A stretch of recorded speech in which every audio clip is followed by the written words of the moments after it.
ولا تتخذوا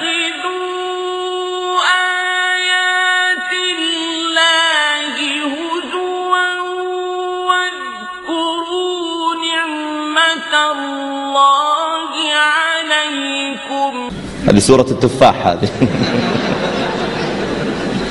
ذهب أحمد إلى السوق واشترى تفاحا ثم ركب الأتوبيس ثم رجع إلى شقته وضيع المفتاح ثم دخل إلى بيت جيرانهم ودخل إلى بيته وارتاح.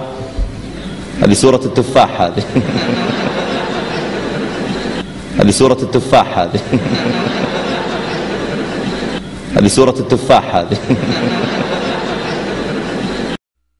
ولا تتخذوا آيات الله هزوا واذكروا نعمة الله